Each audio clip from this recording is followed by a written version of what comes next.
Natasha here, sports and performance dietitian with NMC Nutrition. So whether you are looking to improve in your sport, in your workplace productivity, or academics, you can benefit from these tips for mental productivity and mental performance. Number one is we have to pay attention to proper hydration. So as per Sports Dietitians Australia, if you have more than a 2% dehydration, then that can reduce athletic performance by up to 30%, which includes the physical components, but also the mental components, which is reaction time, decision making, and skill execution.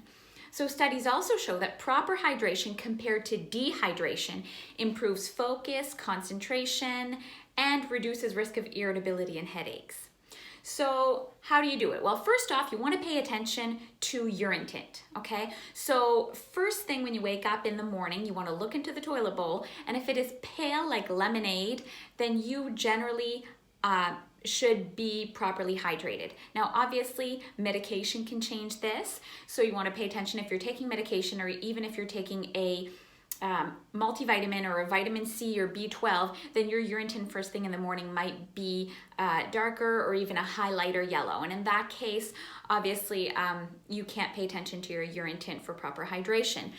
If you are taking your multivitamin or your B vitamin or C vitamin first thing in the morning, it should be out of your system by the next day. So if you're not taking any medication that affect your urine tint and you're waking up with a dark apple juice tint urine, then you are most likely dehydrated, okay? And that is at a 2% dehydration at least, which means that your mental performance is most likely affected.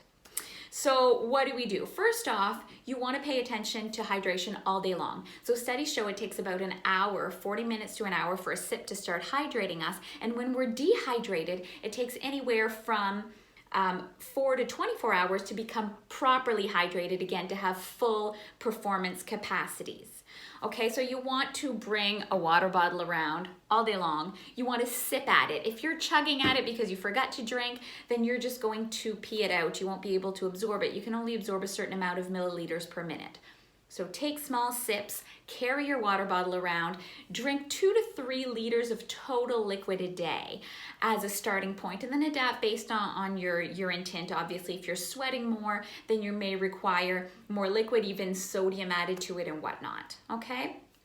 You also want to pay attention to proper hydration, meal timing and combinations. That's your number 2. So you want to eat every 3 hours. Snacks are not just for young children. We want to make sure that we are fueling sufficiently in terms of the proper combinations, but also the proper timing throughout the day. So you want to have the carb to protein ratios that support the activity that you do in a day. And the amounts, of course, are necessary for energy stability and to make sure you're getting what your body needs. So carb, protein, fat, and even fiber are very important to combine. Too low carbohydrate could cause these mental performance issues, and not having enough protein can do the same with what we call reactive or idiopathic hypoglycemia. When you get these blood sugar crashes, you're reading the same sentence over again, or you're looking at the professor or your boss and in the middle of a meeting and your brain is just not registering. So that can be because you're either waiting too long to eat or you're not having the proper combinations, okay? So an example what you could have as a snack would be maybe instead of just the apple, you're having the apple with nuts, or maybe you're having the apple with cheese and crackers. You might be having the Greek yogurt with granola and fruit. So that combination of the carbs, the protein, the fiber, and the fat is really what's going to sustain your mental ability, your cognitive performance throughout, okay? It's gonna help the energy sustain for a lot longer and become a lot more stable.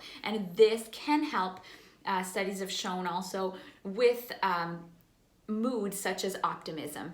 Okay, so hopefully this information helps. If you're looking for more tips to dig in a little bit deeper, sign up for my free webinar. It's about 38 minutes long, not about, specifically 38 minutes long, and it's how to adapt your nutrition to your training. So it can help you focus on physical and mental performance and just get a few more examples as to the timing and the combination ideas for maximum performance. Again, please remember, nutrition is a science, not an opinion.